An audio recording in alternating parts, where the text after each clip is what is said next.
You are listening to the Enormocast. Look, folks, you need gear to climb.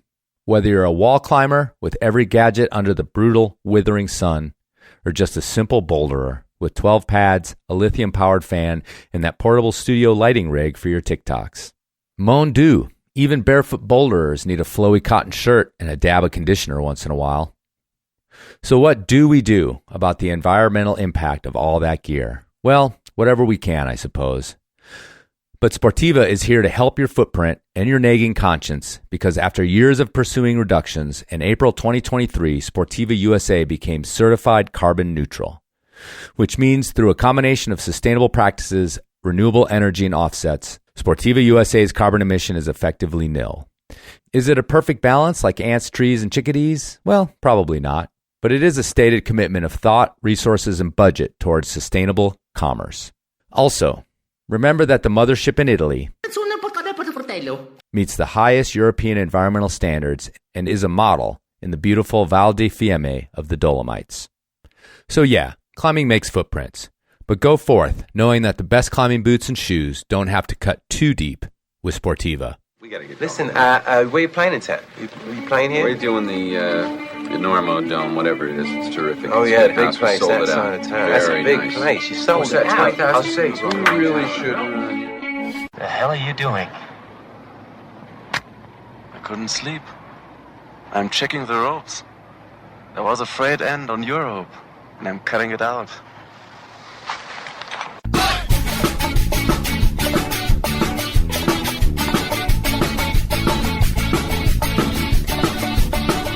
Bad weather. Now or later, anytime. Good time. Today's show is brought to you by Black Diamond Equipment, La Sportiva, and with support from Maxim Ropes. Maxim has been keeping the Enormocast off the deck since 2012. And don't forget our charter sponsor, Bonfire Coffee. Go to bonfirecoffee.com and enter Enorma at checkout for a discount on great coffee and to support the Enormocast. And now back to the show.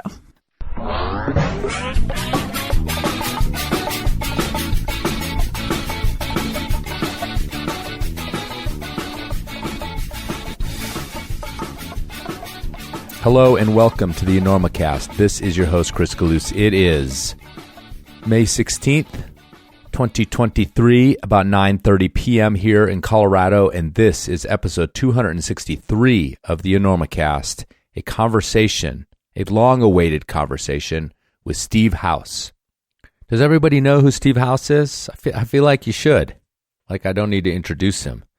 I mean, you're here anyway. You're going to find out who he is in the 2.5-hour interview.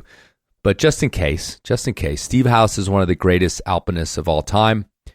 He carried the torch from the greats like Bonatti and Messner into the 90s and the 2000s. Perhaps a crowning achievement was climbing the Rupal Face on Nanga Parbat with Vince Anderson, and is considered one of the greatest alpine ascents ever. He basically climbed it twice. Almost topped out with Bruce Miller on a previous attempt. I mean, Steve was the cutting edge of alpinism for nearly 2 decades. And perhaps his most influential climb was doing the third ascent of the Slovak Direct on Denali in about 60 hours, a single push, and sort of ushered in this idea of fast and light. He did that ascent with Scott Backes and Mark Twite and kind of broke the mold with that one. We talk a bunch about it in here. Last year, that route was done even faster, but it took a long time for anybody to attempt to break their record.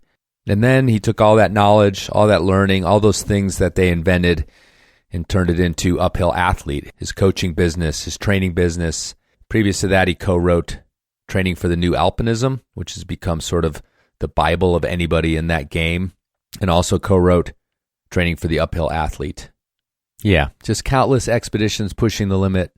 So many days and nights on the edge. Steve House, real deal. And I tell you what, Steve House has been on this podcast in spirit. He's been part of its foundation for years, actually, strangely. Years ago, I made some joke. I can't even remember what it was, but it was about Steve House putting up the house signal for Steve, and he would come and save you, kind of like the bat signal. Like, I don't even remember. But somebody, and I don't remember you, good sir, if you're listening, either. I could go back and figure out who it was.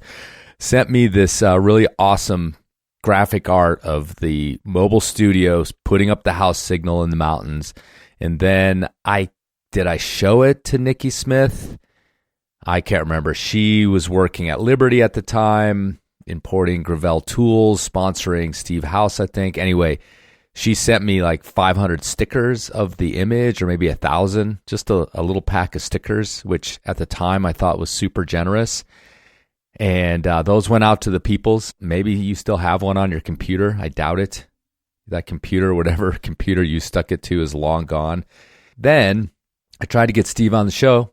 Just kind of didn't work out. But then this strange thing started happening, is where Steve started telling people in AMAs and things like that, when they asked why he hadn't done an Enormocast, he started saying I hadn't asked him to do an Enormocast. And that was not true, actually. I asked him on several occasions. Even my girlfriend, now wife, remembers me asking him.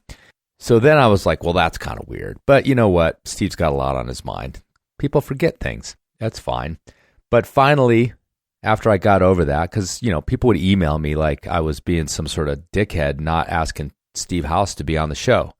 Like I would suddenly get these little spats of emails. Why aren't you asking Steve to be on the show? And I'm like, what happened this time? Anyway, so finally Grant Williams over at Chilo Gear, friends of Steve, friends with me, he sort of finally said enough is enough and orchestrated the emails that got back and forth and finally committed Steve to doing the show. And let me tell you what, Steve House showed up. I'm really psyched on this one. It's a good, long, definitive Steve House interview. I didn't ask all the questions I wanted to ask. I never do. I go back and edit, and I'm like, man, I missed that. I should ask that. But I tell you what, we got a good, solid breadth of an interview here. It's really like two El Caps stacked on top of one another. Truly is. All right, the house signal is up, illuminating the sky. Let's get to it. Steve House. Is there any fashion statement in climbing more controversial than shorts? Yes, dear listener, I mean short pants, knickers if you will. Too short, too long, too much booty, too little leg, too baggy, and just too darn tight. Well, guten Tag, Wolfgang. Is that a number 2 Camelot in your pocket, or are you just glad to see me? But in the end, when you do find a pair of shorts you love, it's like a dream pie filled with real dreams. And of course, Black Diamond is here to help you find your dream shorts. From the lightweight flat iron to the bomb-proof Valley shorts, Black Diamond has men and women's shorts for under the harness or a breezy bouldering sesh. The new Dirtbag short even comes in a retro corduroy option, so you can look just like you rolled out of a hazy VW bus in Camp 4 circa 1977.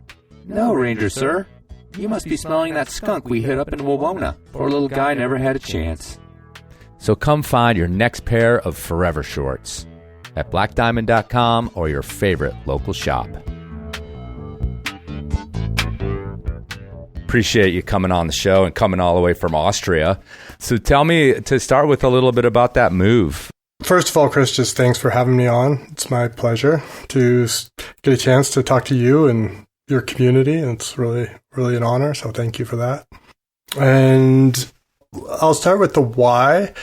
Ava and I have a couple of young boys, and we had always said we wanted our kids to grow up biculturally.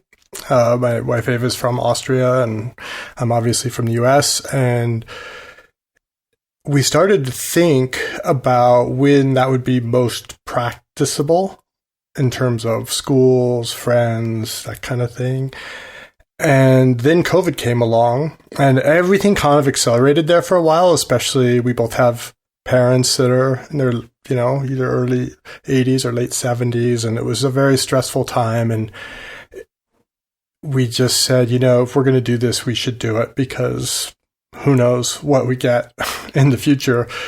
And So as soon as things let up with regards to COVID-19, we packed a giant cardboard box that fit on one crate. So it was 4 feet by 4 feet, 6 feet tall. We put all our belongings into that and had that shipped by boat over, and here we are. So we've since sold our house in in Ridgeway, Colorado, which was a big move, especially mentally. And that was for a variety of reasons, but we realized that we're probably not going to come back, at least as long as the kids are in school. I don't think I'll grow into my old age and spend the last years of my life here, but I think we'll stay here as long as the kids are in school. I mean, was that a difficult calculation as far as your family here in the States? Of course. Well, my family all lives out in Oregon, so Ava's family is here in Austria. So we have her parents, the boy's grandparents, about an hour, 15 minutes away here, and they're actually spending spring break with them currently. They're down at the seaside, and we just said, okay, we're going to spend the summers in the States, and it might not be as much time, but it'll be quality time. So that's what we've been doing. We've been going to the U.S. for 7-8 weeks. And this year we also did a couple of weeks, Christmas and New Year's, to have some extra time. And then my parents have been over here once so far for a 3-week visit. So, we actually seem to be managing it pretty well. I reread your book, Beyond the Mountain, and I had actually read it, and I believe I reviewed it for one of the magazines when the magazines hadn't been, put in the memory hole and disappeared off the earth. I wrote this really long review about it because they were like, hey, do you want to do a review? I said, sure. And I wrote, what I do, which is, lots and lots of words, and delve deep into it. And then I sent it in. They're like, oh, yeah, did we not tell you this has to be 250 words or whatever? And so it's I remember having to cut it down to almost nothing after I'd, poured over this thing, and I'd reread passages, and I'd been like, God, there's so much in here. And then they're like, yeah, we don't need that. We need you to say it's, whatever. And I remember the review ended up being essentially I was a little bit confounded by kind of the balance between sort of at least what you expressed in the book of joy in the mountains versus sort of suffering in the mountains. And a lot of the book and a lot of your career has been about going further and deeper into, the pain and the suffering of mountaineering. And it actually almost became, I don't know, sort of a manifesto, which you can all comment on this and not leave it alone if I'm completely off base here. But the question I kind of had now, thinking about your later in life career, your beginning of a family, even your image online, as this uphill athlete coach, and where does that person, who I think you've pointed out at times changed significantly with a serious accident, but where does that young man, that person who was, soloing K7 and, even contemplating soloing the Rupal Face at one point, as an antidote to having to have to find a partner. Where does that young guy sit in your mind these days? Contemplate that person versus the changes. Absolutely, that person is still in here. It's still the same person. I think it just expresses differently. And I gotta go way back to the beginning of what you were saying when you were talking about the review and the manifesto, as you said, and this sort of examination of the light and the dark, if you will, the joy and the suffering of alpine climbing and hard alpinism. And I think that this is absolutely what I was trying to get at. So thank you. I absolutely felt and still feel to this day really strongly that alpinism is an art form, and that the art is ourselves and expressing who we are. And we have certain tools, and some artists have a paintbrush, and some artists have a typewriter, and some artists have an ice axe. And what's important about that is how the experience changes you, and how you evolve from the experience, and how you reflect on the experience, how you evolve as friends, you know, I mean, often these are in, you know, small groups of really close friends, teammates or partners. And this is absolutely what it was about. And I think that, you know, something I haven't really talked about, but one of the very strong reasons, even then, I wrote that when I was 35, I guess. And maybe I was 36. And the reason, one of the strong reasons I wrote it was that I wanted to get some of it, my story, down in case I died. You know, it's like, there's, you know, I'm still in this. I'm still kind of doing this.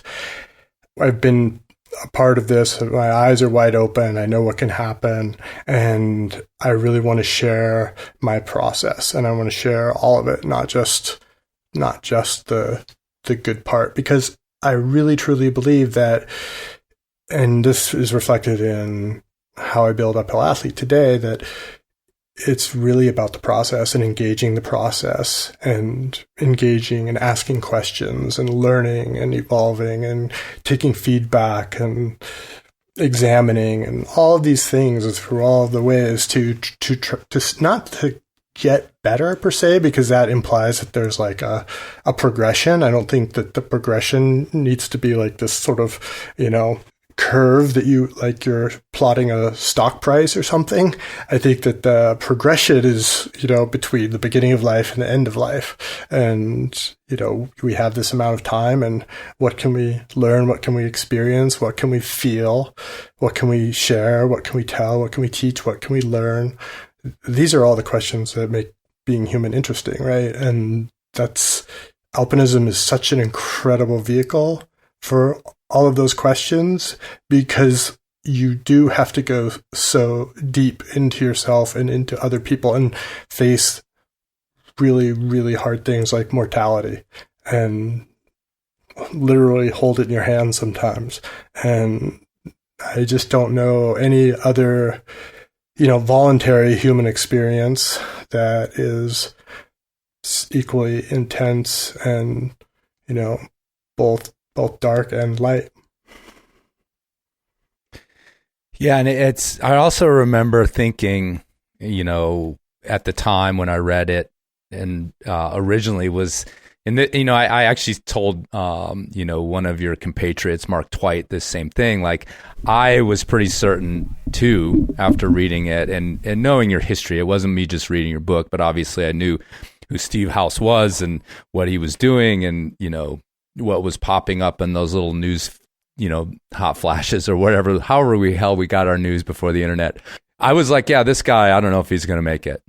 But then, you know, there were some big changes, and there are parts of the book that in retrospect are previewing these changes. I think that, I mean, the fact that you wrote it was even, I think, a moment of like self-reflection of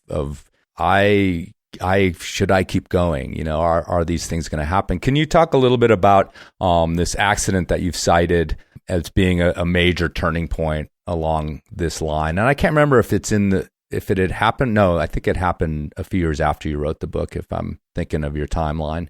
Because I think that fits into this discussion of changes and evolution a great deal. Yeah, it did definitely happen after I published the book. The book was, Beyond the Mountain was published in, I think, 2008 or 2009. And my accident on Mount Temple happened in March 2010. And, you know, I'm not going to go into the details of the accident here, mostly for my own reasons. It's very triggering for me to kind of relive. And there's plenty of information out there if people want to go read. I posted about it in the past and so on, but it's not an experience I need to relive right now. But a number of things happened, but the most critical thing was that, you know, something just really deep shifted. And I think what that was this idea that I had done enough, that I finally reached a point, like I had not at that, up until then, ever felt like I had done enough. And after that experience, I thought, if I had died, I would have been happy with the amount of climbing I'd done and the accomplishments I had been able to kind of realize over the course of my climbing career. And therefore, I don't need to kind of like keep going back there. Like, what am I accomplishing now? Like, I already did enough. Like, the glass is, full. Like, the scorecard is full, whatever. I played 9 innings, whatever the analogy you want to use. How do I continue to find the motivation for that?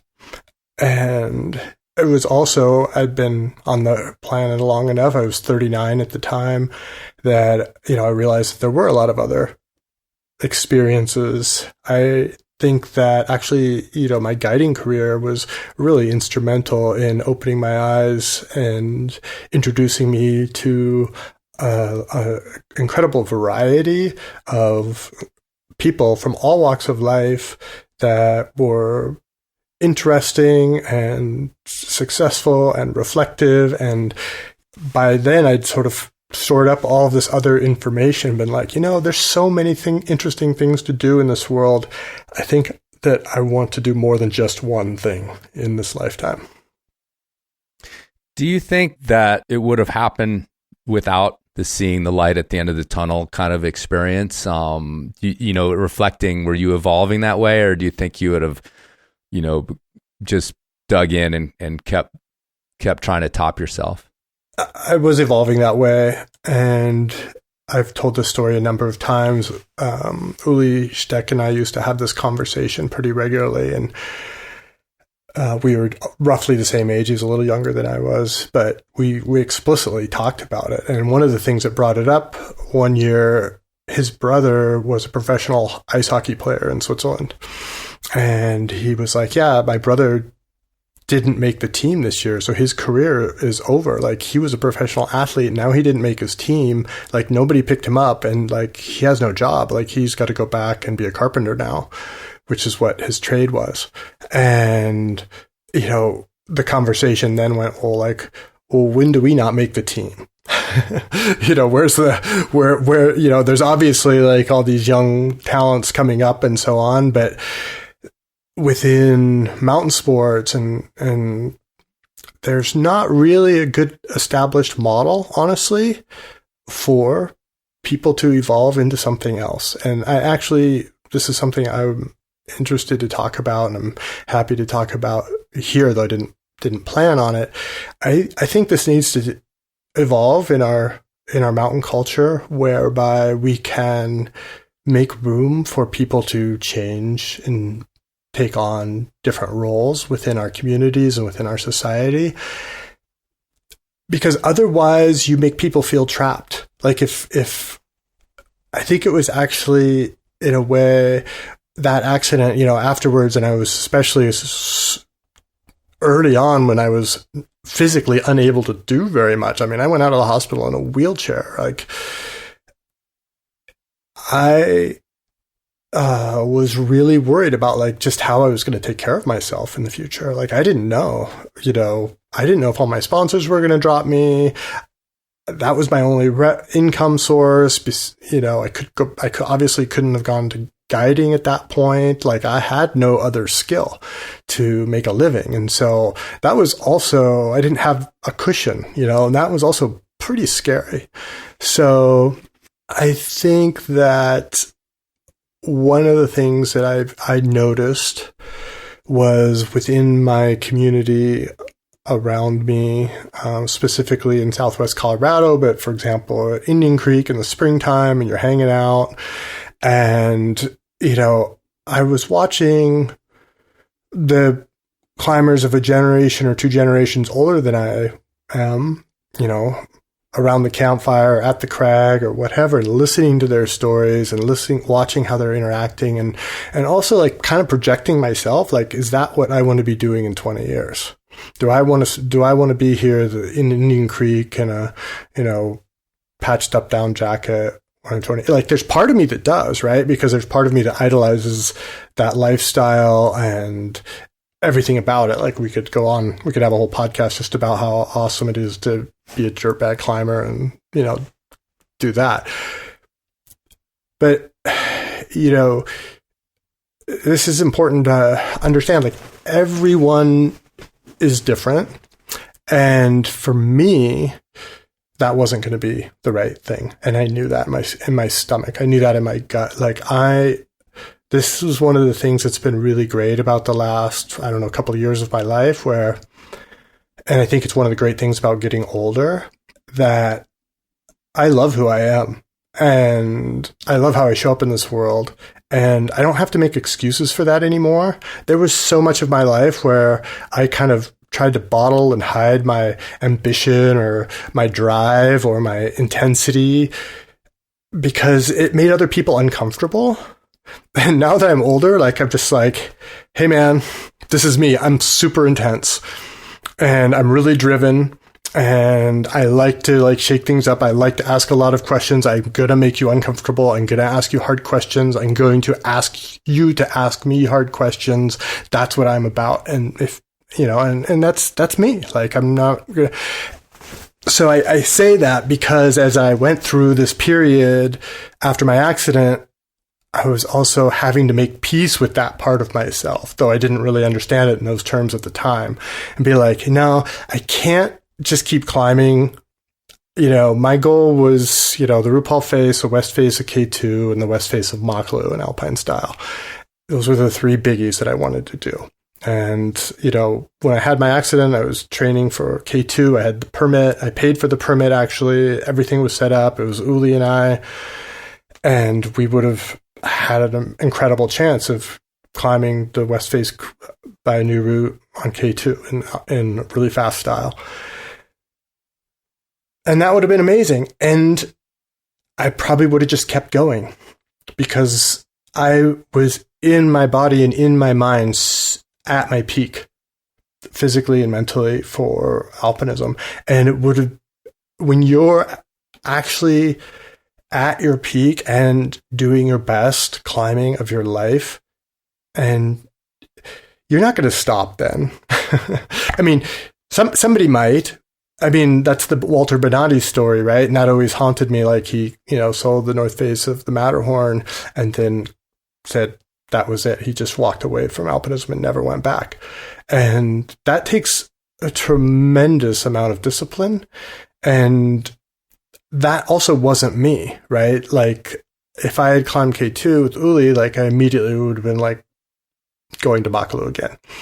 And that I would have just done that. And, you know, those are both super low probability events, climbing those big faces. So, you know, there's a good chance that it would have ended really differently. So I think that, you know, while I'm certainly not, I would never say that I'm grateful for the accident or anything like that. Like, it really sucked. It was incredibly painful and I almost died. And my body still hurts on a daily basis 13 years later. But it did make me see a lot of things for what they are and gave me clarity with a lot of things. It literally, you know, gave me my wife, which literally gave me my family, my kids. So, you know, there's a lot of amazing things came out of that. A question I have about, you know, this event that became this epiphany towards all these things. I mean, it's easy to wrap up in retrospect and you know, we have, like, I'm going to live every day in the moment. You know, people almost have a car accident or something and it like shocks them for a little bit. But, you know, how well did it take? Like, so you recovered, you know, your body function. You were able to get out there on the mountains again. Like, you know, it would be a nice bow on it if you were just suddenly like, okay, I'm done and I'm going to just move forward with these other things. So, like, what was sort of the residual hangover, the bumps in the road towards who you are now, so to speak, at least at that time? Because I know, I mean, I'm saying this with kind of a chuckle in my voice because I absolutely know that those things do not happen like that. Oh yeah, absolutely not. And it's a great question, and we should answer that. I mean, it was brutal. I mean, you should have my wife on a podcast to talk about that. Like that was she's the one that probably suffered the most. It was horrible. It was an incredibly difficult journey. And I don't think I'm, out of it, but I also don't think you're ever out of it in a way, right? Like it's just, yeah, it wasn't clean cut. I really had to go, I went to Makalu 2 more times after that before, really realizing like, no, this is not happening in this body anymore. Like it's not the same. It's not the same machine. It doesn't work the same way that it used to. And there was really this struggle to figure out what value I had in the world because I didn't know. And I think that writing training for the new Alpinism with Scott Johnson was a really important decision, and also another one of these things that kind of definitely steered my life in a really positive and great direction. Because as you'll remember, Eva and I started this thing called Alpine Mentors, and we raised some money, and we were going to mentor our young alpinists and stuff. And it kind of, I had some great experiences, and we did it for a little while, but that wasn't it. Like there's no business model there, kind of essentially to support that. And I went back to guiding, and Vince and I kind of got, skyward mountaineering kind of a little more up and going, and more of a going concern were enough that we could have an office person, a few other guides. And that was really fulfilling and really cool to get to, engage in that with Vince. And I think skyward mountaineering is still doing really well. And, that's a great, thing to come out of it. But all of those things were just sort of like trying to figure out, like tests, trying to figure out like what value I had and what I could do. And frankly, this is going to sound bad probably, but the sponsorships were kind of a crutch, and they kind of let me limp along for a long time when frankly, I probably shouldn't have been. And because I could live financially, I could survive, handily on that, and not just survive. I could live a normal life, normal middle class lifestyle. And that just pushed it all out, right? Like I could just kind of limp along on that for a long time. I'll say this about your book too. You have this whole section in it about fatalities and how you were just able to let them go, and move forward. And I think with a lot of accidents too, especially climbing ending accidents, we kind of do that as well. Like, oh yeah, well, maybe I don't know what they're doing now, right? Almost the thing. So I'm just saying that it's like, I completely understand this removal of identity that comes with, taking those things out of your life. And the other thing is that, so much of your, your climbing upbringing had these feet in this old school world. Famously, you learned to alpine climb to a certain extent in Slovenia, and the famously hardcore lifestyle, do or die kind of mentality was what we all revered, I think, coming up. And I'm about the same age as you. I think I might be a little bit older. But, the whole end of the 70s with the British climbers, just they would just go until they disappeared. And it's almost like that's what's supposed to happen. And in a way, I feel like part of Steve House of Beyond the Mountain felt that way too. And definitely you felt that way on top of Nanga Parbat the first time you were up there with Bruce. Like, this is how I'm supposed to go. I'm supposed to disappear into the mountains or not. Can you comment on that? That Messner 70s alpinism sort of attitude of part of the hero's journey is to disappear into the mountains and never come back. Yeah. I won't name names to protect the innocent, but I remember one time when someone in the alpinism circle had a near death experience and then was talking a lot about it afterwards. The comment a friend made to me, it was she'd just shut up and die like a man. like that was literally, and it wasn't, this was not said as a joke. This was said like totally deadpan. Like, no, this isn't what you do. You don't like have this close call and then come back and like blah, blah, blah, talk about it. No, you like shut up and you die like a man. Like that's what you're supposed to do, which is so messed up. Right. And that, whole generation of, the Boardman Tasker generation, I mean, like totally. And, Doug Scott and Chris Bonington were kind of the only survivors, more or less, of that, I guess. And I'm sure that somebody will correct me, but that's really, frankly, I think something that I want to address, and I want, not me, I want us to address as a community, as a culture, that I want us to redefine success as Barry Blanchard once defined it to me. Said, success is dying of old age at home, surrounded by family and friends. And, okay, well, if you're an alpinist and that's what you define success as, that really turns the tables or flips this paradigm of, the sort of 70s and 80s alpinism that I was certainly reading on. In your book too, we're talking about you having a lot of these revelations some years after writing it, but I think again, in retrospect, the preview of it is actually talking about Barry in the book, because he's in the end of the book, on M16 and those routes, he's ahead of you in that. He's even talking about having one foot on one side of the equation already.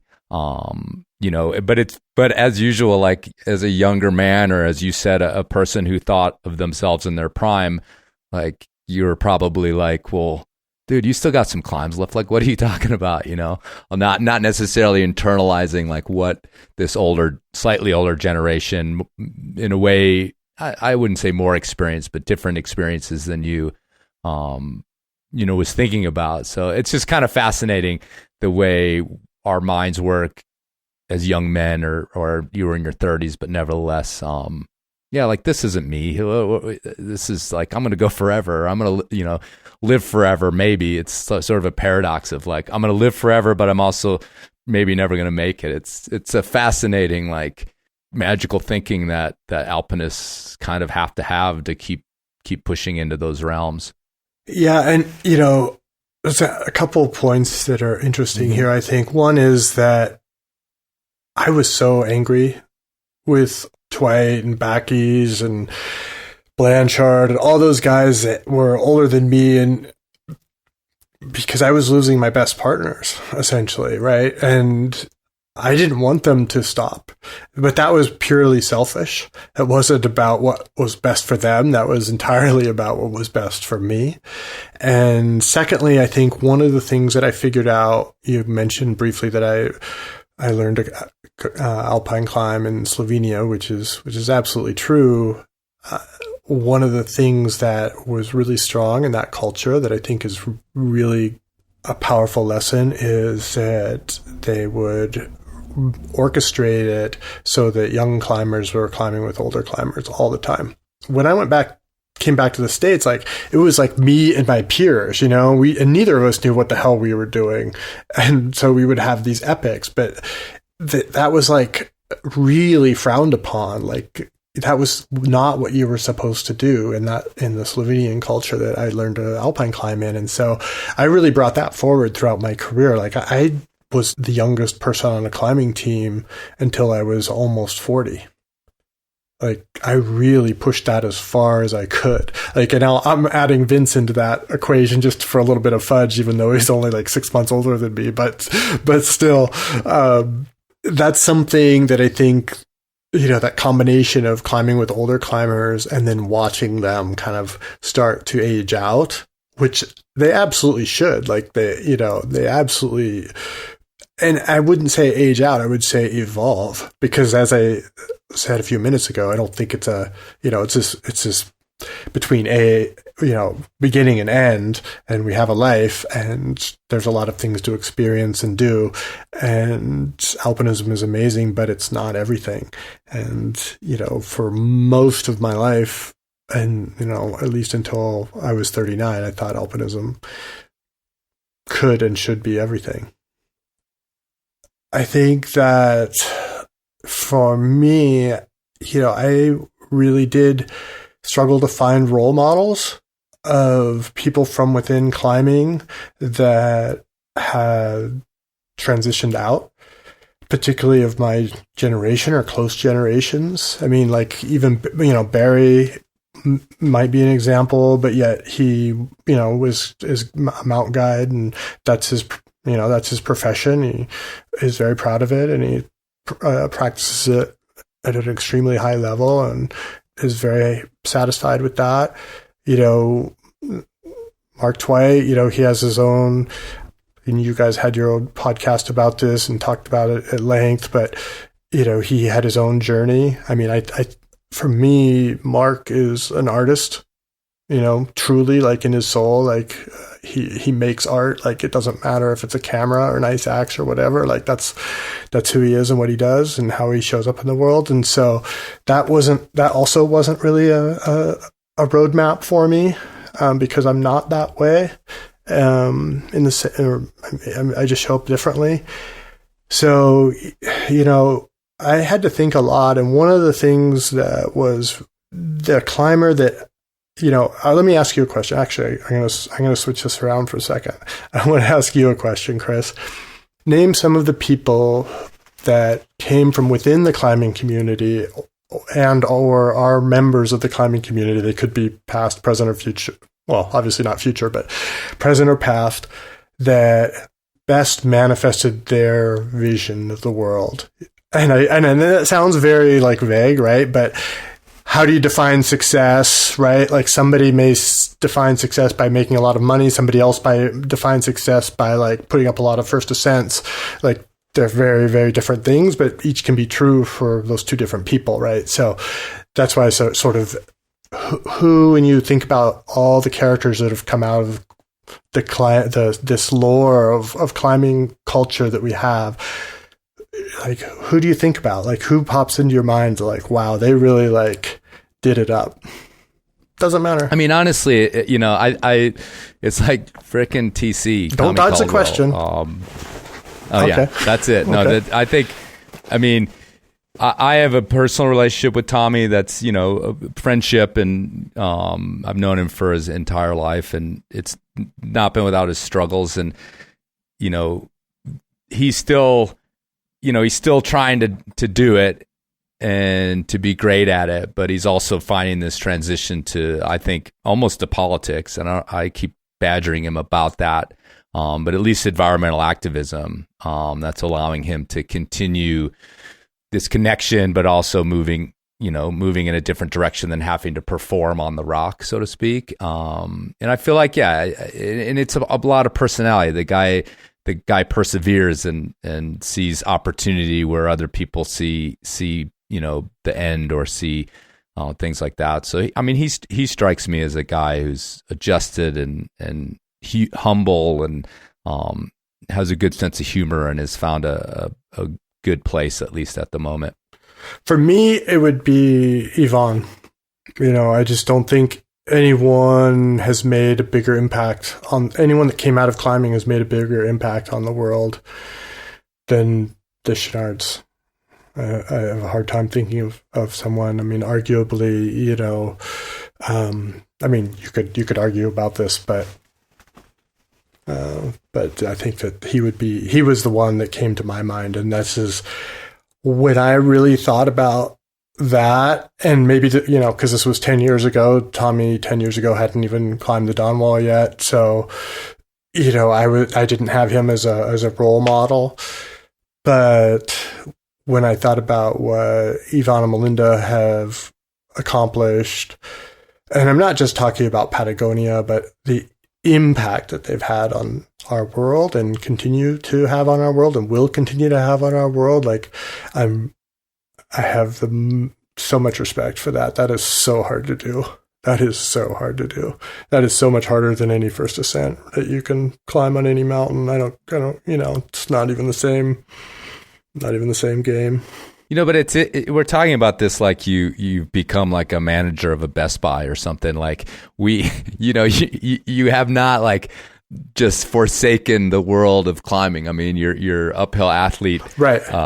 Regime and your coaching regime is certainly as deep in climbing as a lot of people's lives are at this point in their life. So yeah, it's just kind of funny. It's like we're getting to this point, like you just walked away and got a desk job somewhere and, wear khakis and a whatever. So it just occurred to me during that. I'm like, Steve, you're still here, buddy. You're still here. Yeah, I very much am. And I really actually love that I get to be still in this community that I love so much and have all these connections to and within, and it's just this giant web of friendships and connections and associations, right? And I couldn't do what, and then the same with Patagonia, right? Like with Yvon, like Chenard equipment and Black Diamond equipment and Patagonia all came out of his experiences as a climber. That's part of the part and parcel, and it always will be for those brands.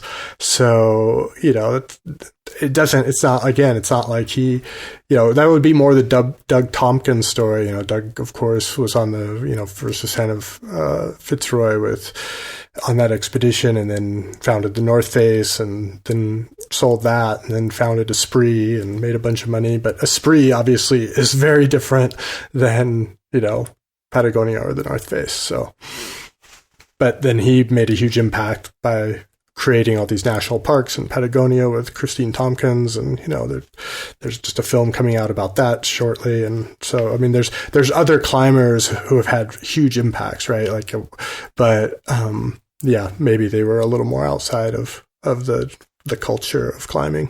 So let's talk a little bit about your connection to the current generation of alpinists. You've been coaching these people, and even if you haven't been directly, your book Uphill Athlete certainly is on, I would imagine, anybody's shelf that's in the game right now will cite that as an inspiration, even if they don't do what's in there, they've read it and maybe sort of latently incorporate a lot of it into what they do. But recently, this last year, the Slovak Direct became back in the news in a heavy way, and it figures prominently in your career, not only as a great ascent, but I think so much of what you do now sprang from that in terms of what you can do to push yourself in the mountains and how you trained for it. I'm sure went into those that first book that you did, and with Mark's influence and all that sort of thing. So tell me about this, these moments this last year. And I know you've done some presentations, I think, with Sam Hennessy about the Slovak. So what happened was real quick is you and Scott Backes and Mark Twite did a route, the second ascent of a route that had been, or was it the third? Did it get done? Oh yeah, it got done right before you did it. Yeah, so it was the third. But you shaved days and days off of the time and did it in some 60-hour push. That brought you yet again to the very brink in multiple ways. And I don't know how much you were necessarily comfortable with or involved with, the articles that came out with Mark's article. What was it? Justification for an elitist attitude, that is still storied in alpinist lore. That felt like a lot Mark and not so much you. At least, putting it out there publicly Mark, in such a way. Yeah. Okay, cool. I read it in print the first time. Yeah. But nevertheless, I mean, it ushered in what was to become this like light and fast era in a lot of ways that I think like really, kind of exploded this spring on the Slovak Direct being done in 20 some hours and then 17 in some minutes. Just like, I think is shocking a thing that's happened in alpinism in decades, at least since you guys did it. So tell me about your impressions of hearing that news. Did you have an idea that the trend was towards something like that, or was it completely shocking? And then tell me about your interaction with these guys that are up there just like blazing up something like that.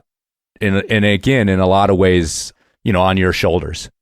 Yeah, there's so much to reflect on in that route and that climb, that experience of the climb, the experience of even understanding that we could do the climb. I think that's actually the big thing here is the couple of years of. I mean, at the time we called it convincing ourselves that we could do that. Like, it took a lot of convincing, and it had to, because we were betting with our lives, essentially, right? Like, well, not essentially, we were. So that was the step, was that whole mental process in the years before of understanding and verifying for ourselves that it was possible. It's not like you can go in a laboratory and, test the capacities and then say, okay, yeah, we dialed this up to 11 and it didn't break, and okay, yeah, we were whatever. Like, you got to go out in the mountains and work up to it, and I think that it was really a combination of the climbs that had happened in particularly 1994, 1995, 96, and 97 in the Alaska range. And those were, Mark and Scott climbing deprivation on Mount Hunter in, I forget what it was, 40 some hours.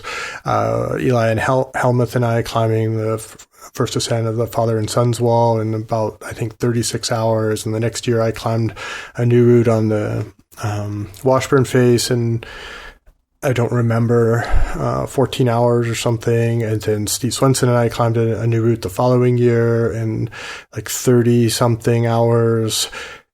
And each of those, I'm not just, there's Joe Josephson and I doing something similar on King Peak in the Yukon Territory.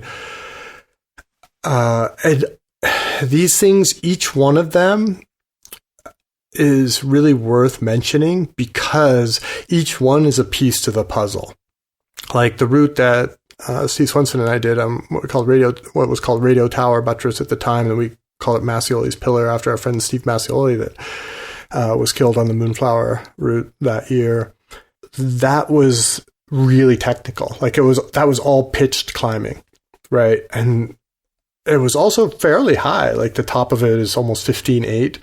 So high enough that you're not, moving as fast as you were. The things like the Washburn Face or the Father and Sons, those were just these giant, 6,000 foot faces, and the south face of Denali is 8,000 feet. So it was like, okay, well, we did this super technical thing. It was 4,000 vertical feet of elevation gain and loss. We did these other things that were less technical, but they were bigger. They were 6,000 feet. The south face is technical, and it's 8,000 vertical feet, and it's at higher altitude. Like, you start to you're weaving, you're pulling threads together and trying to weave them and say, okay, yeah, we can do that, And Mark and I went there in 1999, the two of us, and honestly, put a lot of energy in a whole month of our lives into trying to do that, just the two of us, the Slovak, and we were just too scared. And I think if we had been less scared, I think we could have done it from the terms of point of view of the conditions and our physical capabilities. We could have done it, and we could have done it probably in a similar style and a similar time. I really truly believe that because nothing changed in the next 12 months except that we thought about it more. We got more convincing was done, and then we added Scott, who is like the world's greatest cheerleader. So, and just to put it in perspective, if people haven't read the book, I always do that. I talk on this like everybody knows what I'm talking about, but the original ascent of the climb on Denali had been done in something like 8 days. The second ascent was real similar, 6 maybe, I can't quite recall, but these alpine style, but very long ascents and using, I think the first ascent used fixed ropes, and you can clarify that, but to sort of shave it off, style. Yeah, capsule style. So to shave it off to what ended up being 60 some hours and to do it in a single push without any of the extra ropes and things like that was, I don't know, was kind of a big step in the evolution. So let's fast forward then to, again, this last year. And I don't know, actually, it's funny because it feels like nothing happened in the interim because of the way news works. But yeah, I've found it to be quite astounding, and what, I do pay attention to what's going on in the alpine climb world too. But maybe it also felt that way because there was such, this mythology and weight to what you guys did, helped by Mark's article and things like that. So tell me about the evolution as you saw it, and again, how you felt about finding out that these guys, in 2 successive ascents, shaved it down to less than a day. Yeah. No, I wanted to go back to our process, whatever, essentially 25 years ago, because I think that explains the interim. I also was like, I was sort of just waiting. Like I knew I knew it would happen. I knew it was a matter of time.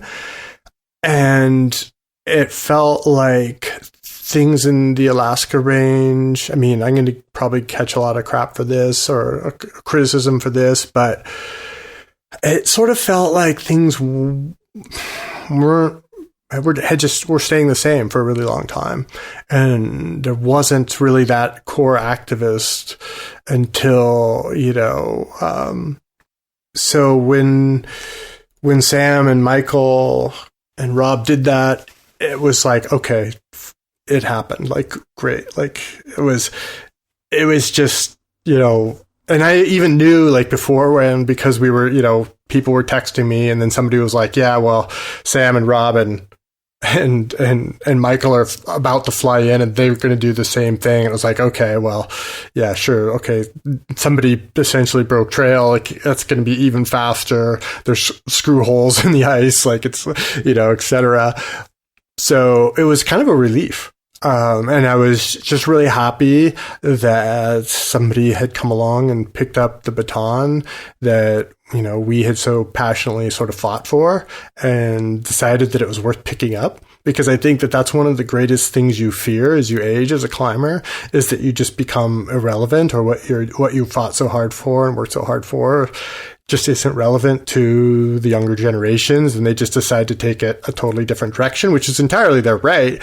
But it also is extremely gratifying to be like, oh wow, they like thought that route in that style was really worth putting a lot of effort into, was worth stripping down even further and improving upon even more. And that's like incredibly gratifying, but not for me, actually. Like, not gratifying for me personally. It's gratifying in the sense that like, I am so happy that other people had that experience.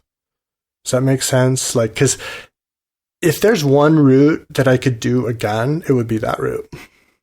Because it was that good. It was just so good. And in such an incredible place. You're in the sun a lot. Like there's so many amazing things about that route. And I was just so happy that for those guys that they got to experience that, because it is such an incredible, I think it's for me, it's the most beautiful climb on the planet. It just is. Just those ice runnels and that rock and Denali. I mean, it's the highest mountain in North America. I mean, it's just like, there couldn't be a bigger stage and a more beautiful route and a more wonderful climb. So I was just super happy that they got to experience that, especially in such a intimate style. Yeah, I think it also speaks a little bit. I mean, your attitude towards it speaks a little bit to an evolution. Certainly, older alpinists can go either way. They can be pissed that the younger generation is crushing them, or they can be excited. And maybe had this happened 2 years after you guys did it, who knows, there might have been more competition, but it's an awesome thing. And I've been thinking about, I mean, from the moment I heard the news, because I knew your history and I had talked to Mark a couple of years ago, so I'm like deep in that history of that route and what you guys did. I was like, oh man, I want to be like in the room with Steve right now as he's like finding out about this, to find out what's going on, because again, it's such a marker in all the things you've done since then, as far as training, these coaching and all this stuff. It stands as sort of this test of what you were all trying to figure out about how to climb in the mountains. But it's also I've talked to Jackson at length. They did the first kind of. They actually sort of crossed the Rubicon first, in a sense, a couple weeks before the guys who actually hold the record, so to speak. All these dudes are friends. Mm-hmm. Jackson, right. Alan Rousseau, right. Matt Cornell. Yeah. I know Alan. Rob Smith's in there. Yeah. And it's just, it's funny though, when you read their media around it versus like what came out, obviously from Mark at the time. Like, the cool thing about it, and the thing that really makes me smile, is just, it's not a casualness, but it's just like that's what we have been put here to do, is to do these sorts of things. And everybody says it's dangerous. We don't think it was. Here's what we did to, and then when you break it down to this 17-hour and 10-minute ascent, like, put that against like the grinding you guys were doing at hour 60, and that's a real big part of the story. I mean, 17 hours and 10 minutes, any climber that climbs big routes, whether you climb them in the Black Canyon or whatever, you've done that. Like you've gone that far in yourself. And it's just like, that's, kind of like a normal hard day. It just, when I think about putting it in perspective of just like, yeah, they topped out and were, like, okay, we're done. Like, and then we're going to help, I think they got involved in a rescue on the way down the mountain. Like, isn't that the second? I think Michael and those guys were involved in a rescue on the way down the mountain on the other side. And it's the evolution and over the hill to like almost this weird casualness, has to be sort of fascinating in your mind as well. Yeah. And I remember, this is one of the things that we would actually pointed out, like, at the time, because I don't know, like, if there's a perception that I'm so sensitive about, I don't know, whatever criticism or people climbing my routes faster or whatever, like, there's not at all. It's actually completely the opposite, because it's like taking feedback. Like, you want feedback, you want hard questions, you want to reflect, you want to figure things out. And one of the things that we figured out after we climbed the Slovak Direct, and we talked to Kevin Mahoney and Ben Gilmore, who climbed it like a month earlier than us and did the second ascent. One of the things that I did is I actually, like, I can't remember which one of them had kept a notebook and written down all these times of different things. And we calculated that their climbing time was essentially the same as our climbing time. Like, the difference between 6 days and 60 hours was basically the time that they spent eating, cooking, and sleeping. That's it. So, like, we didn't actually climb it any faster. We just didn't do the sleeping and cooking. Right. We still stopped 4 times and fueled and all that stuff. I mean, we did all kinds of things that you would never do. Like, we carried 2 stoves and 2 pots because we were worried that one would fail, because they weren't super reliable, or they weren't 100% reliable. So yeah, all these things kind of evolve out of the system. And the interesting trend, right, is that the skill level goes up, the complexity goes down. And that's the beauty of it, right? Like, those guys are way better climbers, albeit with probably a few better tools, but still, they're for sure all way better technical climbers. They're probably all fitter than we were, and they had more information, and they had, things. And of course it evolved that way. That's what's supposed to happen. If that doesn't happen, then you're in trouble, and I think that this is, one thing I know, maybe flip the or just go completely left field, but believe me, there is a connection. Like when I was, and maybe you were going to get to this, but when in 2004, 4 years later, when I climbed K7, and I climbed that by myself, and it was this incredible journey, and I'm happy to talk more about it. But one of the things in that situation, in that scenario, that was the sort of the juxtaposition, sort of the opposite, was the year a group of Russian climbers, very good alpinists, climbed the north face of Yanu in expedition style. And, for me, it was really like this. These two are partially because of the Pilet d'Or and whatnot. Our two ascents were compared a lot, like Steve Solo on the K7 versus these guys on Yanu with like whatever it was, 16, 17 climbers, all this fixed rope, blah, blah, blah, super technical. And the comparison completely misses the point because, well, let me ask you a question, Chris. It's really, because this is really the question, like, is climbing a sport? Is it a sport or is it not? Yeah, man, that's a big one, but I don't think it is. Yeah, I don't think it is either but let's step aside. Right. Let's suppose we take the position that climbing is a sport, then from my understanding of that definition, typically there are things like competitions. There's a score. There's a winner. There's a loser, which for me are all reasons that climbing doesn't fit the definition of a sport. But a lot of people and a lot of cultures have tried to fit climbing into this paradigm of sport, of traditional sport, and cram for what for me is a square peg into a round hole.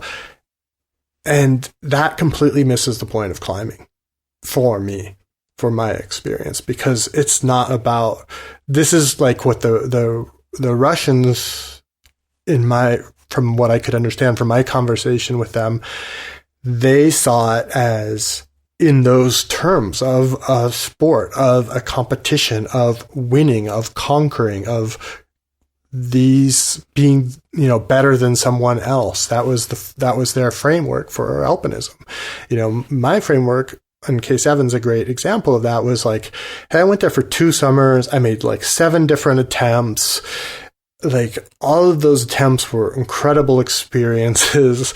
Like one of those experiences, I got to the top, and after that, I didn't have to go up there anymore. That chapter was closed for me. That experience was closed for me, and that was the bookend. But it wasn't like I did something better than someone else or faster than someone else. I wasn't competing with anyone. I wasn't scoring. I wasn't, I was experiencing and finding out what that experience meant to me. And I take this back to the Slovak because this is what I love so much about what those guys did and how they handled themselves afterwards, like you said, and how they talked about it, where they're just like, and I agree with them. Like, it's not that dangerous how they did it. They were only on the mountain for 17 hours and they're super good climbers. And these pitches are very well within their capabilities. And they have a great equipment. They have great rock. They have great ice. They have perfect weather, almost perfect conditions. Like, yeah, that's when you do that stuff. Like, that's how you do that. Like, that's actually the paradigm. That's how that's done. Like, they just showed us how that's done. Like, for me, it's sort of the pinnacle of the evolution. And I hope that that's how all ascents of the Slovak Direct are carried out in the future. And, because the other model is like the Everest model, where they're just gonna, there's, seriously investigating, installing a steel cable to just replace the fixed ropes and just put that in, like it's a via ferrata. That's the other option. And for me, that's not what alpinism is about. It's not my place to say what other people do, but for a route like the Slovak Direct, that's how I hope that people can continue to experience it. That's how you can climb that route 200 years from now and have the same experience that Mark and I and Scott did, right? Or nearly so. Yeah, and it's also fascinating. It seemed to be this blip, but in so many ways, you talked about those years of puzzle pieces coming up to your ascent, and those guys too were, I mean, they were living and breathing Alaskan climbing. And I mean, and that's another evolution of what you also were involved in, this idea of both guiding and climbing, and your guiding is getting you in shape to do your climbing, and you were doing that in the Alaska range too. But these guys are like, I mean, they're just mountain goats. They're just the fittest, most comfortable, alpinists in terms of that, the world has ever seen. It's all just like secondhand knowledge to them to be in those mountains up there and to understand those conditions. And it's just fascinating because, again, I don't like the word casual, even though I don't have a better one, because it's obviously they're deadly serious about the way they operate in the mountains and the way they look at risk and all those sorts of things. But their fitness and their comfort in that environment just allows them to have like this kind of fascinating joy with it all, that I thought came out of their media as well. And it's also, has to do with a 17-hour day is not going to, your body doesn't start to decompose or whatever. So you don't have to go into that sort of pain cave. But I mean, I don't really have anything to say, but it all still feels like an evolution of what you guys were doing as alpinists as well. And I think any of those guys are gonna point to you and Mark and that group of alpinists and Uli and as inspirations for them.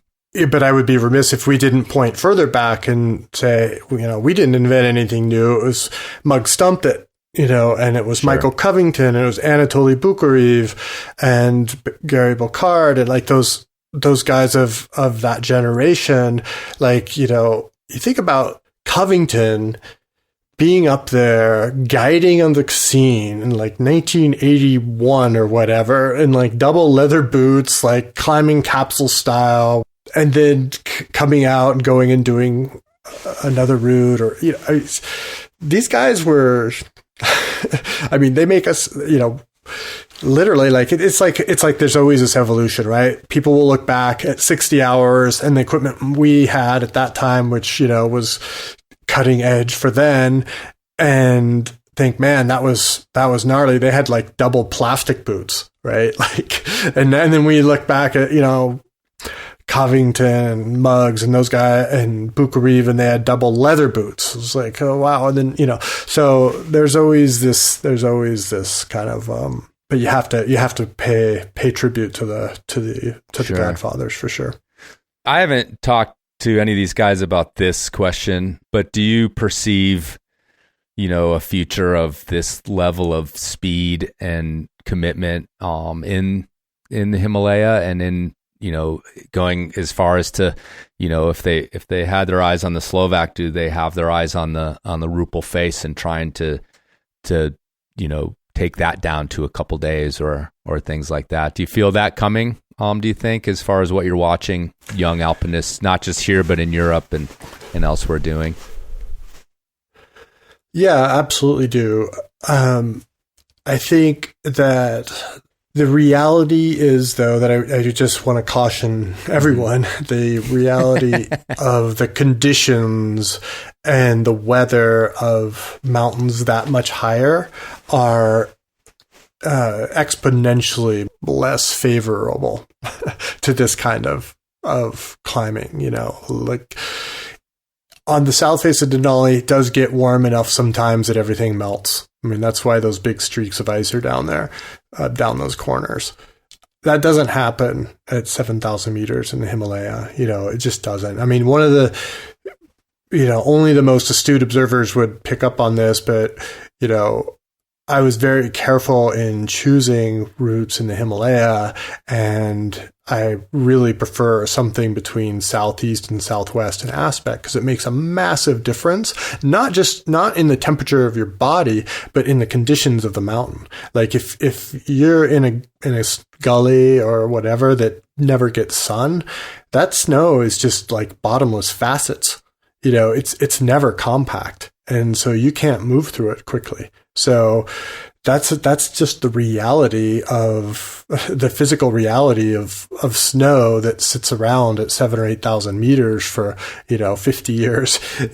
It's you would just never have those conditions, and if you think about, the climbing in the Alps, for example, on the Mont Blanc Massif, Mont Blanc Massif is this, at least up until now, has been this incredible sweet spot climatically where it's high enough. It's high, both high enough and low enough. It's high enough that there's a lot of snow and low enough that there's a lot of melt freeze. It gets warm enough that things actually melt. Water runs down the rock corners, and then at night it freezes and built up ice. You need heat to consolidate the snow and to form the ice, and that just does not happen very easily in the Himalaya. That's just a fact. And so this is why I don't mean to belabor this point, but I think it's really important because that has everything to do with how fast you can move. Because if the snow that you're moving on is soft, it takes a lot more energy and a lot more work to produce upward movement. And, when you're at 8,000 meters and you have 20% of an atmosphere of pressure, it's a big deal. I was just curious. I mean, it may not happen as sort of like shockingly, as like I said, that those kind of times, but certainly these guys and the alpine world has been, looking at that kind of movement in the Himalayas for a long time, and and it's hard to predict what might happen. But at the same time, I mean, we've that it's been a few years now, but there was a few years of a lot of tragedy that affected our community here, over there, on the Charakusa and all those places, which maybe it speaks to a little bit of like how far committed you can get on some of these things. And even Hayden and Kyle's ascent with Josh, talking to Hayden at the time, they again, they just slipped past the graveyard and talking to him personally, it was very close calls up there, in what they were doing. And so, so it's, I mean, your words of warning, I think are well intended in terms of like the jump from one place to the other. Yeah, I do think that there's a sweet spot, and I think there's a massive difference. Until you've experienced it, it's hard to understand the difference between 6,000 meters and 7,000 meters, or the difference between 7,000 and 7,500, or 7,500 and 8,000. How that affects us physiologically and the amount of work we can do is pretty sobering. And the other piece of it, I think that what I want to say is I think there's a real sweet spot. We'll see how climate change affects things going forward, but in that 6,000 to 7,000 meter peak range, like I had great conditions on K7 for the most part, and 60, just under 7,000 meters, 6,942 meters. So, of course, it's south facing, lots of sun, that played into it, but there's a lot of terrain. There's a lot of terrain in that 6,000 to 7,000 meter range, especially in the Karakoram range, that's solar aspects and has all the right ingredients for cool stuff. I think one of the coolest, like Pumari Chiche, that there's this small group of French climbers, kind of led by I'm so bad with names, but anyway, there's been some incredible climbs in these kinds of peaks lately. So I just hope that they all keep in mind that the idea of success is dying at home of old age, surrounded by family and friends. Yeah, I mean, I don't know. I would have said that it had kind of moved past that a little bit up until a few years ago. So I don't know, but and I also misspoke. I said Charakusa, and it's the Choctaw that's under Laytok and the Ogres. Right? Isn't that right? Yeah, that's anyhow. Correct, yeah. So you talked a little bit about walking away from sponsorship earlier in the show as a crutch. You felt like you maybe didn't deserve it anymore. I know you've always had a little bit of a old school, at least earlier in your career, old school sort of allergy to sponsored ascents. Maybe coming back all the way from the Messner era and all that sort of thing. But One of the things you mentioned moving away from it, and some of the things you've written about it, is also sort of making room for younger athletes or up and comers, and feeling like maybe you could probably like be there as a placeholder for as long as you wanted based on your reputation.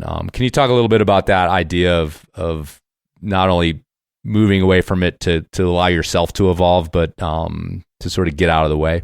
Oh, we should do a whole conversation just about this. I have so many thoughts, and I'd be curious to know what other people are thinking, because I'm admittedly in a bit of a vacuum on this lately. But I think it's, well, you know, my old school allergy to sponsorship, I think one of the things is I came up at a time, you know, where I got my first sponsorship came in the form of 2 free ice tools. I was 29 years old. So I was relatively old, I would say, when I ever kind of got any kind of recognition.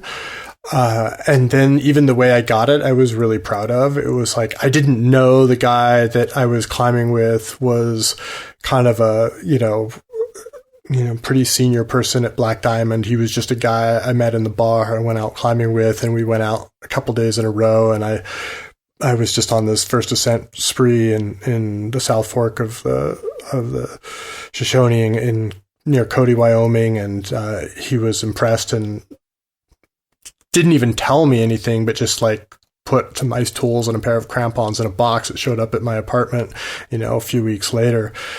And the thing at the time, and this still exists, I know for a fact, is it goes back to this lack of clarity about what climbing is, and this conflicting worldview of climbing as to whether it's sport or art. And has always been within climbing this sport view.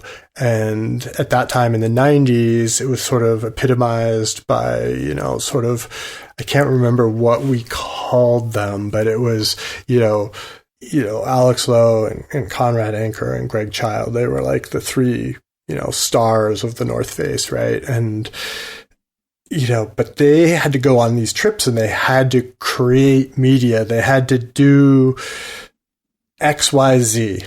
And it was definitely a job. Like, it wasn't about the climbing and it wasn't about their experience. It was about, okay, you guys go and you need to provide these deliverables.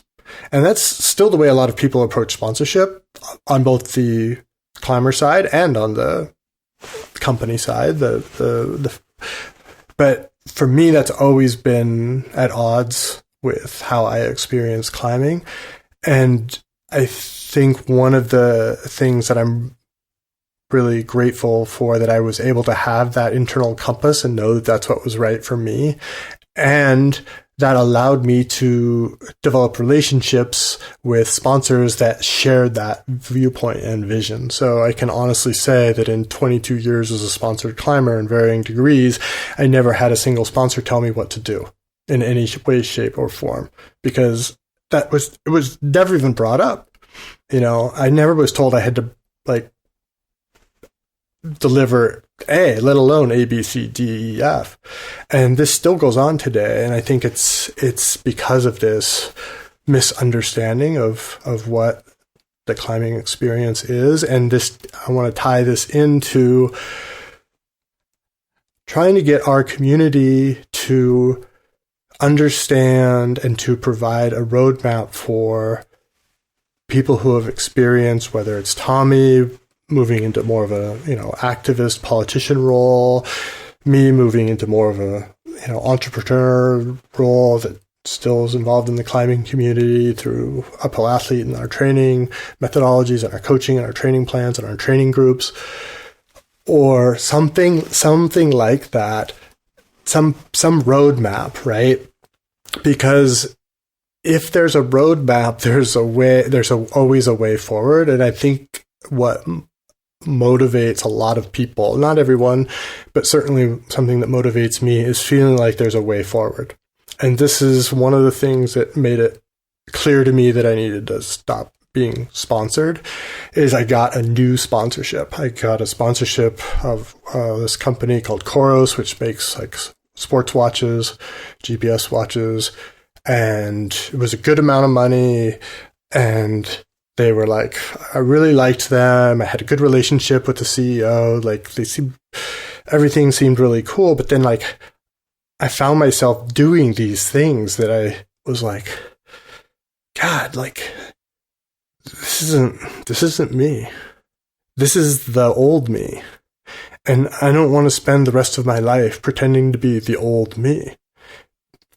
And then when this happened at the same time, just before COVID, this started to happen, and we had the Black Lives Matter movement. We had like a lot of the Me Too movement, which of course, like, these are all connected because these were groups of people that had not been heard, who had not had a voice. Indigenous lands movement.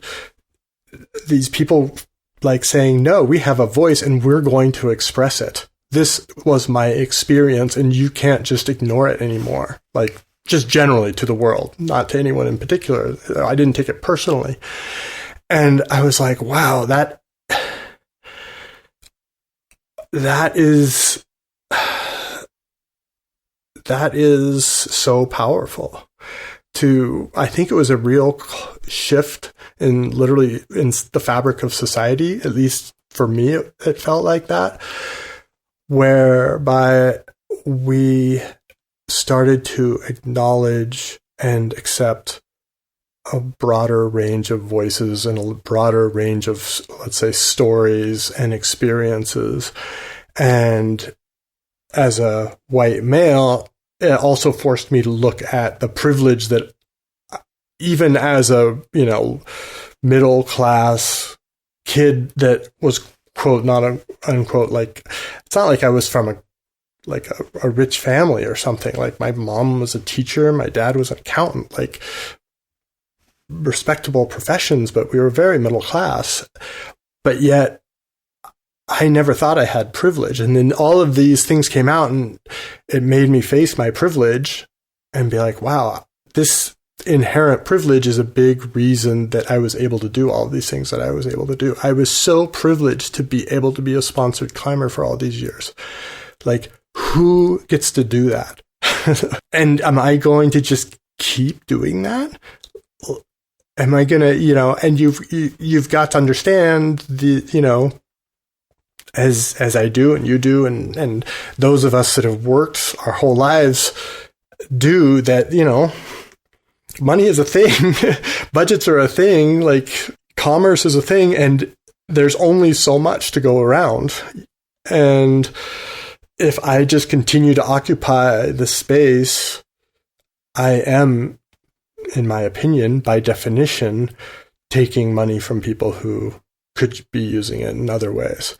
And when I face that, and I face the fact that I had expressed everything I wanted to express, or not everything I wanted to, everything that I was going to express through climbing, in the act of climbing, at least, not maybe in the coaching and the writing and the teaching and these things, that, okay, I've said what I was going to say. I've expressed what was going to express. I've painted my masterpieces. I've done my art. I've evolved into something else that's more interesting for me anyway. It's not like I had nothing else I wanted to do. I was like, I'm really interested in these other things I found. And all of that added up to me to like a really clear, it's time to step away. It's time to throw away the crutches and like stand on my own 2 feet.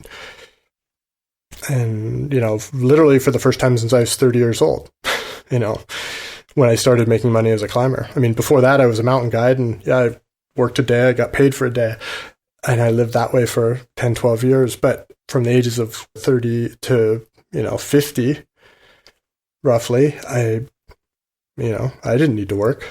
I had enough. I had a nice house. I had cars that started when you turned the key every time. I had all the things. I had food on my table. Like, I had whatever, I had a little bit of disposable income. So I wanted to end it also on my terms and with gratitude and just be able to say, that was enough, and thank you, and next, please. That's kind of, I talk too much. No, the Enormocast is about talking too much, or enough. But no, it's cool. I mean, what you just said, ending on your own terms, because it's like, when you're inside the industry, and I am to a certain extent, I've always had, not always, but I mean, this podcast actually has put my feet in it more than it ever was as just a climber. But, you hear about the drop. Oh, they got dropped. And there's like bad feelings, and there's like, but eventually everybody, I mean, like you just said, it's commerce, it's budget. It's like, what use are you to us? And when you're of no more use, I mean, that's what it is. You're jettisoned. So I think that's also, it just is a thread through your whole climbing career, on my terms, on this is what I want to do and how I want to do it. I mean, even with the Pile d'Or, that those years when you were involved with that, you were sort of like, is this me? Is this my thing? Or is this someone else dictating the worth of what I've done? And I think you had a lot of, so yeah, I don't think it's really surprising if you look at your life that you chose a moment to be like, okay, I go away on my terms and move on to the next thing. I'm not pushed there or dropped there, as the word we use when someone loses their sponsorship. Yeah, and I think it's really important for climbers to adjust their viewpoint towards sponsorships, because I think that, and I say this from experience because I've made this mistake myself. I think that there is a tendency to approach it from a position of scarcity, that like, I'm going to write up this great proposal and sell myself to this company and tell them I'm going to do X, Y, and Z, and I'm going to be this super environmental advocate, and I'm going to like climb these super hard first ascents and blah, blah, blah, and try to like make yourself into what you think they want you to be, because your gloves have holes in them and your climbing shoes are worn out and your rope is black from all the grime and dirt. And, I think that switching that into a place like, and this is what I think we could probably agree on. This is part of, the beauty and grace of Hayden Kennedy, right? Was that he just owned being who he was. And if you liked that, great. But if you didn't, that was also fine with them. And I think that more climbers need to approach sponsorship and climbing and themselves and their art, because it is an art for me, that way. Just like, hey, this is what I do. This is how I do it. And if it is meant to be and someone finds value in that and wants to become a partner in me in helping me further express this, maybe I will consider that, and maybe that will help me express what I want to express more fully. But I don't want to ever be in a position where I need that. Like, it's not that hard to get a job and go like paint some houses and make some bucks and, hang some Christmas lights, whatever it is, and like go buy that rope or, whatever it is you need. And I think that people kind of catastrophize it like, oh, I need this, I need that. It's like, this was a long time ago. A climber who unfortunately is no longer with us, I met him at the trade show. It was like it was really early in maybe the first or second time I'd ever been to a trade show. And I remember him coming up to me and he was like talking, he was really stressed. He's like, all of a sudden he looks at me and he's like, socks, I need socks. I forgot, I need to go get socks. And then he like runs off to try to find a socks sponsor. And I was just sitting there going, I thought about that a lot over the years. Like, wow. I mean, like socks are like $4, dude. Like at that time, right? Now they're probably 40, but it's like, shit, just work for like 4 hours and you'll have a pair of socks. Like, so I don't mean to, I'm taking this in the wrong direction now, but I think that for climbers to really own their experience and own their value to the community for just being who they are and expressing the sport, how their hearts want to express it, that's actually going to bring us all the furthest along. we've been talking a lot about you stepping away from climbing, or at least climbing the act of, and who you were as an alpinist before. I made that joke, obviously, that you're not like just disappearing into some other world completely. But one of the things that is a thread through your book is finding these, I think you even use the word synergistic or synergy between partners. This closeness, this, you even said that, one of the problems with your first marriage was that like there was this, maybe this jealousy of you being as closer to your partners on the climb than you were to your partner in marriage, which is, that's not anything that any alpinist is like not used to, in a sense, having this kind of dichotomy between these two worlds that don't go well together. I mean, speaking of like the Boardman Tasker days, like none of those guys had like wonderful home lives, but nevertheless, that friendship, that connection.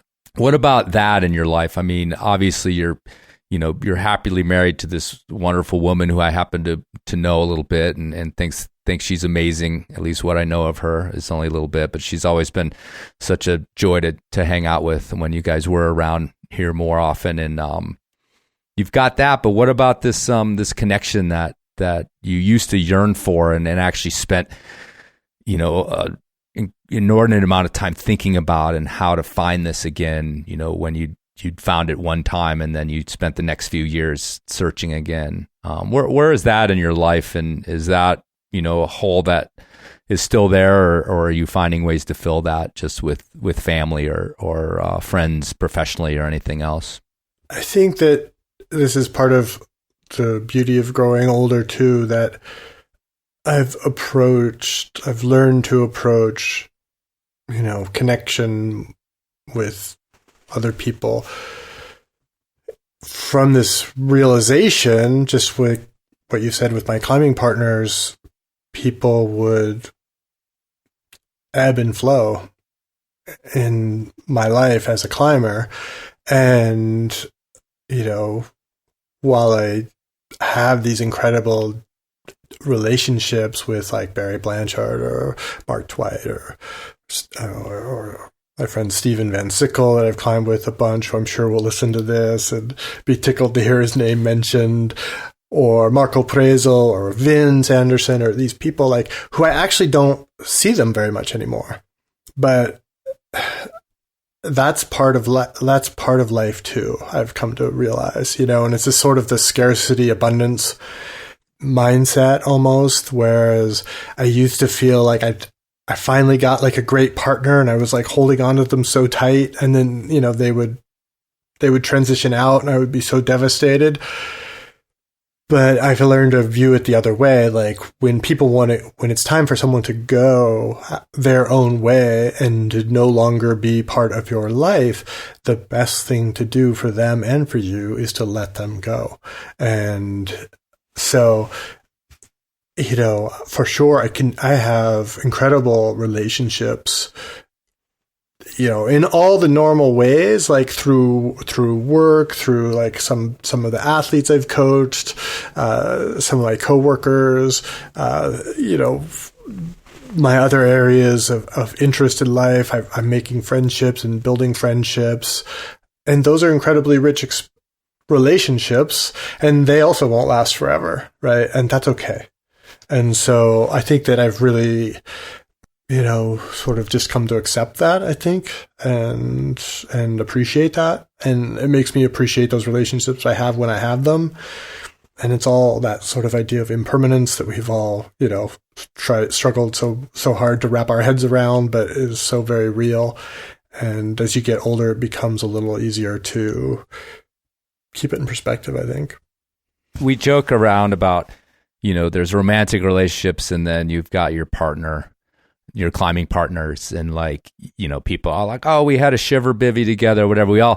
We all make these jokes about them being actual, sort of romantic relationships. But then when you step back and look at it, they may not involve a physical romanticism, but there's this connection, and all the same things happen. Because when you were talking earlier about how you were kind of pissed about, some of these some of your older partners, like, stepping away, you're like, what? It's like a breakup. And in a very minor way, I've got a couple friends in my mind that are like that too, they don't climb anymore, that something else grabbed them, like surfing or whatever. And, I'm happy for them. We hang out, we see each other once in a while, but I'm also sort of like, fuck, dude, we had like some other stuff to do. Like, why aren't you climbing anymore? You want to go? You're going to be here. Like, let's go, like, let's go relive it all. And that's really the thing, is so much of, I think, older climbing careers, myself included, is that you sort of have to realize that you're pining for this thing that's gone, and it's not going to be the same. Even if you are as fit and as strong, you're not going to have that experience again. You're trying, and I find myself not so much anymore, but in my 40s was like, I'd get on a plane to Europe and I'd be like, okay, this is going to be like that trip I had 10 years ago when this happened and this happened, and it was so magical. And right away you're disappointed because it's not happening exactly the same way. And to me, it closes.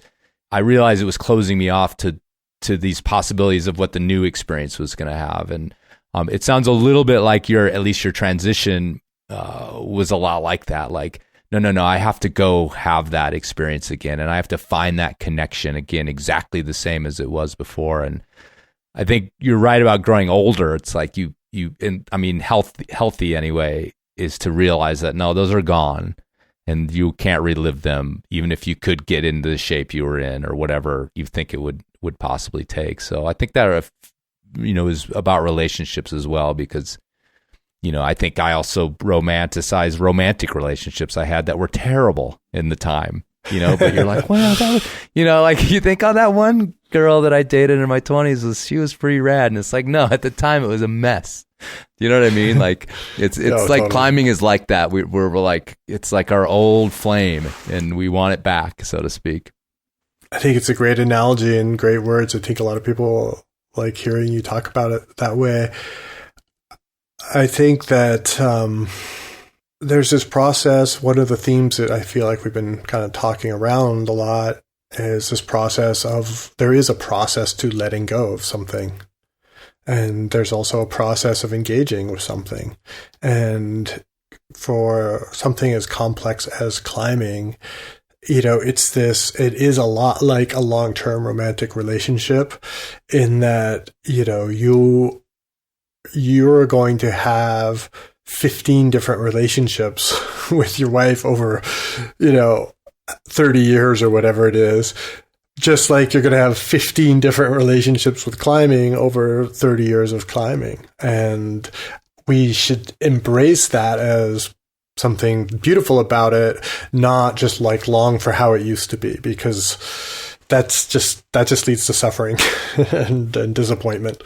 And that's the opposite of sort of being in the moment and actually living. So, it's powerful lessons. I mean, there's lots of applications. And one of the things that I have enjoyed so much about climbing, and one of the things I enjoy in my current kind of role or job as essentially, I think of myself more or less as an entrepreneur as much as anything, because I'm taking a lot of risk and trying to create things like training plans or a training group experience or a coaching experience, and make them so wonderful that people will, trade their hard-earned money for that experience, right? And that is just as intellectually and emotionally challenging as the best alpinism is. Right. Like, and that's what I loved about alpinism that I missed about like pure rock climbing, is because it just had this depth that goes with the risk of having it literally, on the line, that having the intellectual challenge of figuring it out. Am I really capable of doing this, or am I fooling myself into thinking I'm capable of doing this? What is the truth? What is possible? What is my part of that possibility? What is the outside world's part of that possibility? And how can I shift those things to get to the outcome I want? This is very much like, small business entrepreneurship. It's like, there's all these variables and there's no one truth and there's no one right answer, and you're just, engaged in trying to figure it out, and nobody ever really can tell you, like, nobody can hand you the formula or hand you the book or whatever that sums everything up. You read like every book you can and try to like pull all these things together that seem to apply to you, and then you make up your own thing anyway. And it's that's life. Like, that's what's so interesting about all of these experiences, and why it's so much fun. I mean, this is why, like, I had so much fun as an alpinist, like, just because I had just as much fun, like, trying to figure out, like, how to climb the Rupal Face as I did, probably more fun trying than I actually, did climbing it, because climbing was actually not that much type 1 fun. But, no, that seems miserable. It seemed quite miserable. Yeah, the actual climbing of it. but the puzzle of climbing it. That's the puzzle. Beauty. I mean, I think that was one of your superpowers, frankly. Again, all you guys that were building on what had been done before, but also looking for the ways to improve upon it. Because, I mean, I think it's very easy to, I memean, in any walk of life, it's easy just to think, okay, it's been figured out. I'll just keep doing it the way, how can I improve on a Messner? How can I improve on any of these guys? But it takes a visionary, and I would put you among visionaries in alpine climbing, whether you like that or not. But that's what it takes, is a way to look at the way things need to be changed. And the guys on the Slovak this last spring, they had a vision that had to shirk so many status quo ideas about alpinism before they could do it. And you did too. I mean, you talked about how you were standing there afraid the season before, and you had to get rid of that fear. So it's pretty fascinating the way it all kind of works together. Some point in this interview you mentioned, I think early on, you said, I like myself. I like where I am now. And I think that, based on at least reading your book, at least earlier in life, was probably a hard fought battle to get to a place like that. And I think everyone in the world is, some point in their life fighting that battle to be comfortable in their skin and to be happy with who they are or where they've come. And so it's quite a proud statement, I think, to say something like that. And your life has been laced with tragedy. I mean, if you're an alpinist, friends have come and they've gone and they've been killed in the mountains, and accidents, as you mentioned, can trigger PTSD. So, it's not like you're on easy street. Can you point to a moment, or if not a moment, then at least, a time when you started to wake up in the morning with that feeling? And if there was, we talked about you evolving past and still trying to be a climber and finally moving on. And it was, it was trouble with your marriage, you implied. And what happened, or was there a moment, or was there a time or a realization when you were like, I think I'm done, and I think I can move past these feelings that I'm having and be comfortable in my skin? Was it a moment with your family? Was it, is there anything out there that really crystallized it for you? Yeah. Well, honestly, it was really recently, like in the last weeks or months even. Mm-hmm. And it may be not that way 6 months from now. Sure. It's precarious. It always is. It's precarious, right? And, I think that one of the things that as a community we're talking about a lot more that I think is super important is PTSD. I've suffered a lot from PTSD. I've suffered a lot from depression that I think is related to PTSD. I've done a lot of therapy. I've done a lot of work to get myself to this point. And in a way, a lot of it often felt like alpine climbing, in the sense that, like, if I don't keep moving, I'm going to die.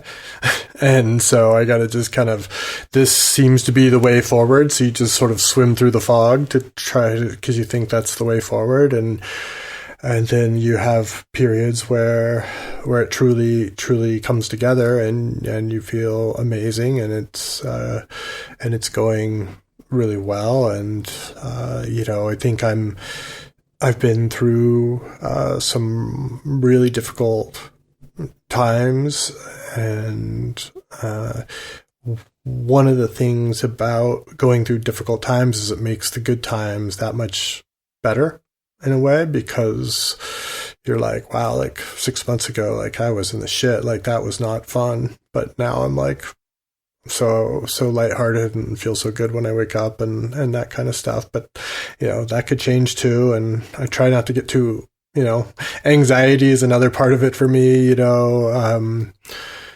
and yeah, it's a complicated thing, and it's precarious. And I think that one of the best things that I think we can do and I keep using the word culture because I really believe climbing is a culture, and as much as I've heard other words used to describe it, but I really like that construct. And I think that in our culture we are talking a lot about these topics around loss and tragedy, and near misses, and PTSD, and mental health, and depression, and anxiety, and mental health generally, and how we can treat our mental illness. And I think that the reality is that a lot of my climbing came from a lack of tools for managing my mental health, and climbing was essentially how I medicated myself.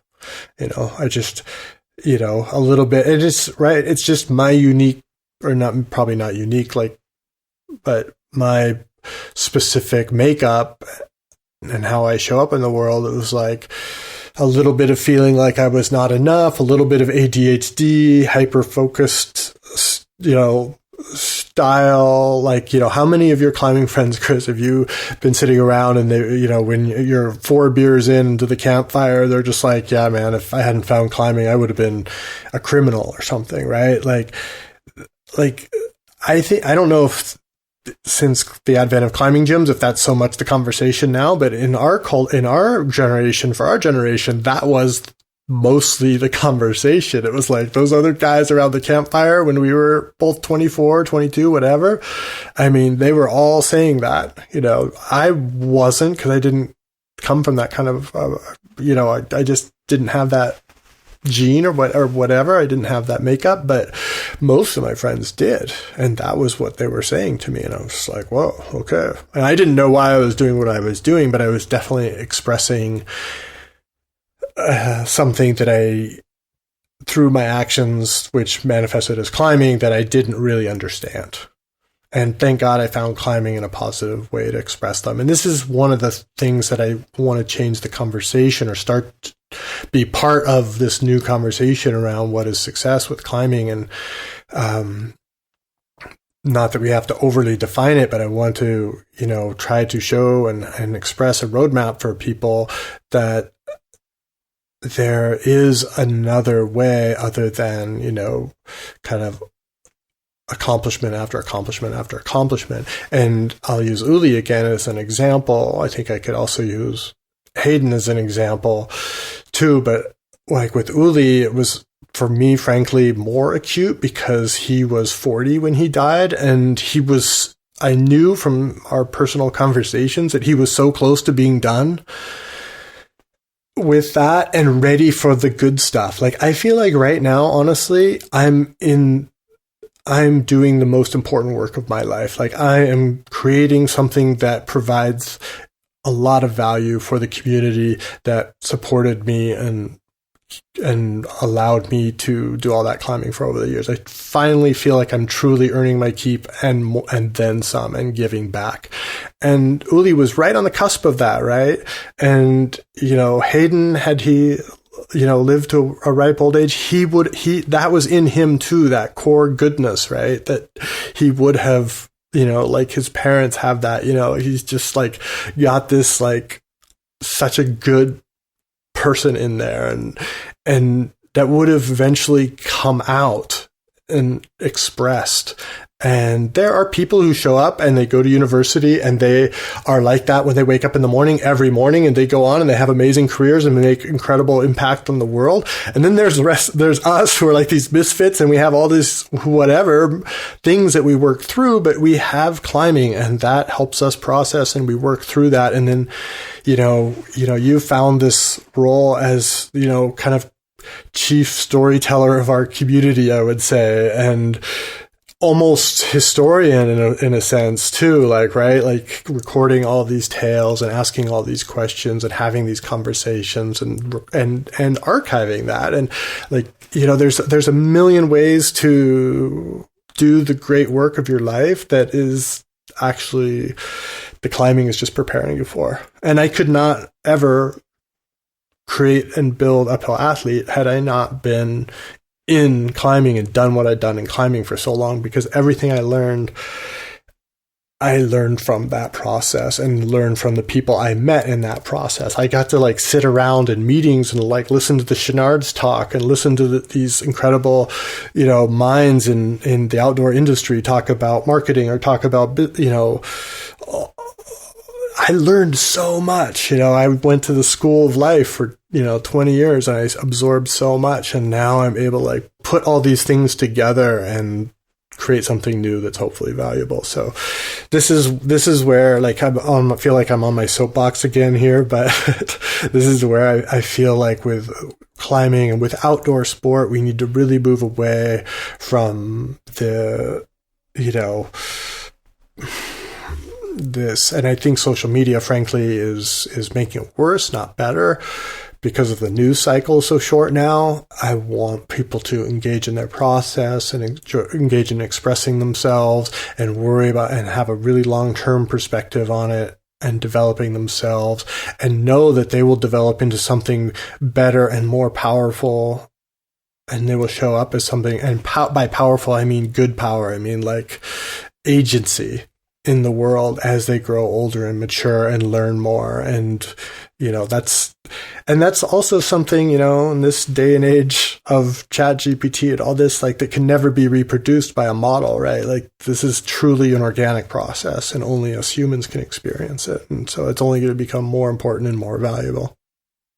So where does fatherhood fit into, we started that particular question on mental health. Where does fatherhood fit into it? I'm a dad, and probably like you, when I was in my 20s and 30s, the prime of my climbing, I looked at people with kids as fucking idiots. Why would you do that to yourself? And yet here we both are. And maybe you don't agree. Maybe you've always wanted a family, but yeah. So where does fatherhood fit into, I guess, your mental health and who you are today as a person versus, again, that machine that was cranking up those mountains? Well, tell me if this is TMI. You could edit it out, I guess, if it is. But when I was 26, I made the urologist give me a vasectomy because I was terrified of having children, because that would have ruined my life. Wow. Because I was entirely focused on climbing, and that was really the worst thing that could have possibly happened to me. So fatherhood, yeah, I think that connecting it to today and mental health, for me, I think after my accident and when I was 39 and recovering from that, and I realized that one of the experiences that I had cut myself off from was having kids, and that's, you could say that in the most physical kind of reductionist viewpoint, but all of the parents out there will understand this, and you will understand this. When you hold your child on your chest and they're falling asleep, or maybe you're putting them to bed, or maybe they're sick, for sure, my kids are brats sometimes and they scream and I put them in timeout. I do, we all have this life, right? That's not always this, but there is also this experience of love that was for me just completely mind-blowing. I have a really good I love my parents. I have an incredible relationship with my mother and father. and I love them dearly. But your own child, like taking care of that and protecting that and nourishing that and raising that, like that is just something else. And that, I think, really actually taught me what love is, which opened me up to understanding how I do love my mom and my dad, and how I do love my wife, and how I do love my coworkers and other people in my community. And it's, there's different, there's, the filial love, and we could get all philosophical about the different types of love or whatever, but that is something that I was not prepared for. I don't know about you. Well, what about the fear? Are you scared at all? Do you ever get scared? I get scared sometimes about raising this person or letting them down or any of those sorts of things. Oh yeah. Terrifying. It's also been like, but again, what do you do with that fear? Like for me, it's been a huge catalyst for doing therapy and working on myself, because I find myself like not showing up for my children the way I want to. Like I hear myself saying words that, maybe my father said that, hurt me at the time. And I'm like, damn it, I'm doing that. I said, those kinds of things. And it's not a judgment against my father or anything. But I was like, this love has connected me to my feelings in a new way. And so I'm able to, like, it sounds funny, but actually feel that, like physically feel that. I think I spent a lot of my life shutting down my feelings. And I don't think that's just me, right? Like, especially for men, I think that's a pretty common experience. There's lots of reasons. I don't need to go into that, but this experience of love with my kids has allowed me to tap into other emotions, wake me up to this whole world of feelings that I have. I notice those feelings when I am yelling at my kids, when I'm like, that doesn't feel good. Like, okay, I got to go figure that out. Let me do some therapy. Let me read some things. Let me talk to some people. And then I evolve as a person a little bit. And that's, I'm scared of, aren't we all scared of like messing up our kids, right? I don't want to mess up. I want to raise like really good, functional, healthy, wonderful humans. And I'm terrified that I'm going to mess that up. And I most likely think I probably will, but at least I'm trying to take actions that, well, I mean, we all will, right? Like it's imperfect. Right. But at least I'm trying to use that information in a way to try to do a little better. And these cycles, as you probably realize, are generational actually anyway. They're not things that you change in just like one day or 1 week or 1 year. They're changes that happen over generations. What you said about shutting down your feelings is so fascinating, because that is such a tool in climbing in general and in alpine climbing. It's this powerful tool that you use to get up these things, to brush off the tragedy so you can climb again. I mean, and I think one of the more profound parts of your book was, and the way you structured it was really interesting, this kind of litany of a few short incidences, and you were able to just brush them off. So again, to finish on this evolution thing, it's just fascinating that, that work you're doing is kind of coming back from that, and your kids are teaching you this way of engaging with your feelings that you spent 20 years, trying to shut down, because it was survival at that point to do that. I did not even realize how good I became at it until Alpine Mentors, actually. And I saw that they really struggled to do that. And I could not understand, like how come you can't just switch that off? Like, I didn't get it. And yeah, that's, I don't know. Does that make it bad? Bad that I taught me to do that? I don't know. It just was part of it. And I think that it's also so interesting that I think so many people who so many of my friends that are alpinists, I think, are a little bit on the spectrum, and they're hypersensitive actually. And I put myself in that. I'm actually, the reason I learned to turn that off is because I am super sensitive. And my oldest son especially is exactly like me. He is so sensitive. And I experience his emotions if I'm anywhere within like a 10-foot radius of him. Like, it's just like there's just a cable between like our bodies that I experience everything he does emotionally, and vice versa. So, which I can work both ways, right? I can soothe him and make him more agitated. But a lot of the climbers that we've even talked about today, they're hypersensitive people. They're really sensitive individuals, and that is both a superpower and a liability. And I think that there's an interesting connection there, and that we go into these environments that actually teach us to turn that down. So what does your climbing look like now? Chris, I actually don't really go climbing, to be honest. I go ski touring. I went cragging a few times, but in all honesty, I get really bad PTSD from going rock climbing or any kind of climbing, and I never know what's going to trigger it. And it's taken me a while to figure this out.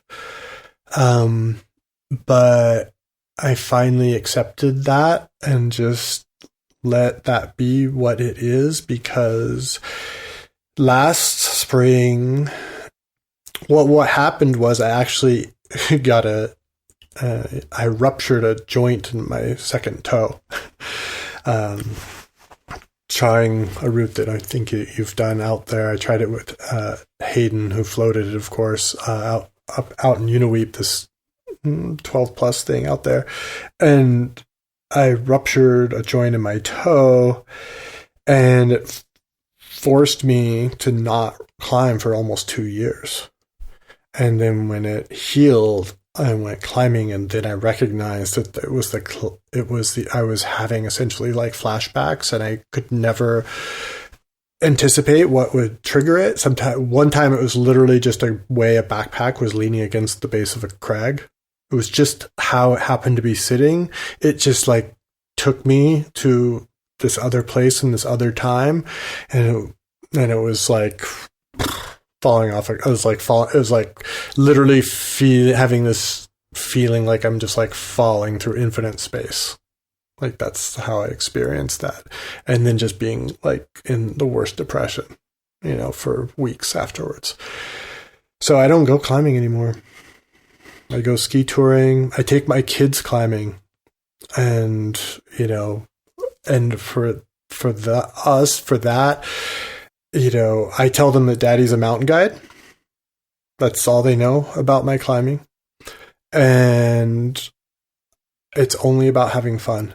And I like put up like quick draws if they want to like hand over hand up the quick draws, or if they want to get like aid climb from bolt to bolt, like whatever they want to do, as long as they're having fun, it's all good. Do you want it back?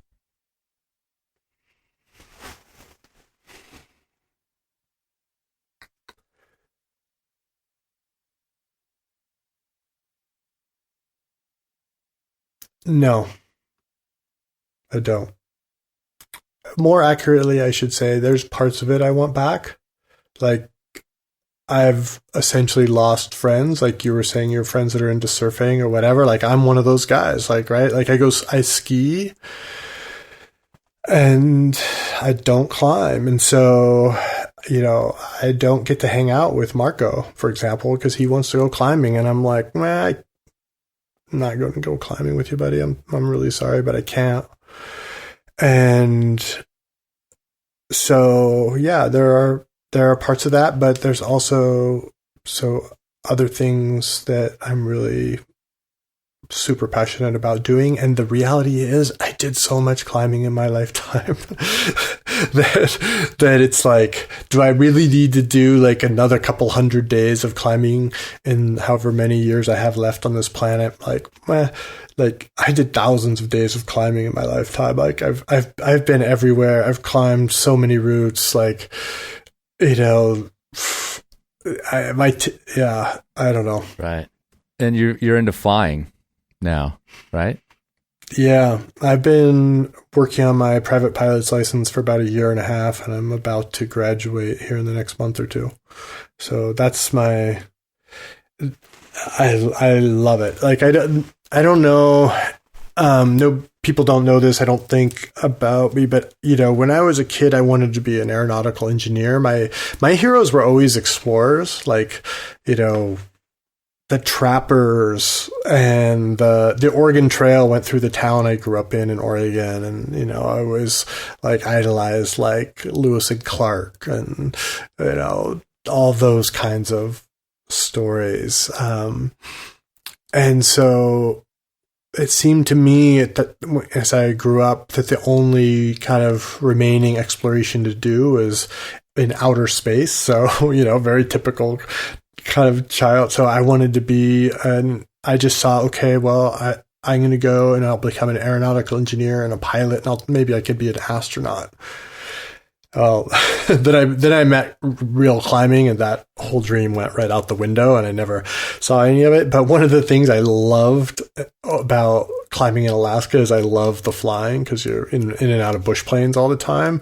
And, you know, so my retirement plan is to eventually work up to a commercial license and spend the summers doing flight seeing in the Alaska range with tourists and flying around Denali. And I'll be like that 80-year-old guy with the big thick glasses, like flying around in the Beaver or whatever, like, and landing on the glacier. That sounds like a pretty good time to me.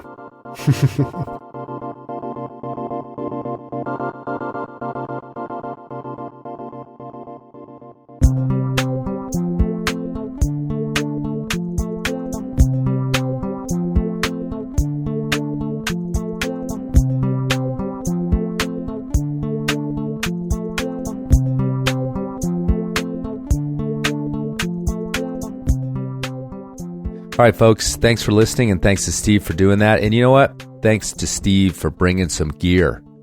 Sounded great, even though he was across the ocean in Austria. Sounded like we were in the room together because he had a good mic and knew how to use it. You know what? If there's a small chance someone's going to do a podcast with you, you should get a mic. USB mics are cheap, and I don't know what Apple's forcing you to plug in with these days, Firewire or whatever. I'm sure they'll take it away next year. Anyway, get a mic if there's a chance that you'll be on a podcast. They're a pro dog. Okay, if you want to get in touch with Steve, it's easy enough. Go to uphillathlete.com. That's his coaching site, his business. Inquire there if you want to get involved with Uphill Athlete. And if Steve happens to tell you that I've never asked him to do an Enormocast, would you please send him this link? I'd appreciate that. Okay, that's enough. Thanks for sticking around. And don't forget to check your knots.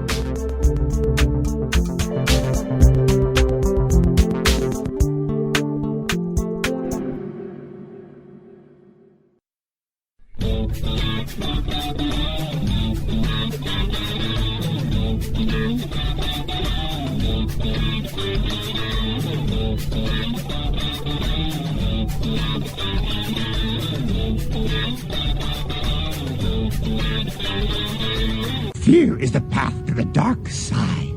Fear leads to anger. Anger leads to hate. Hate leads to suffering.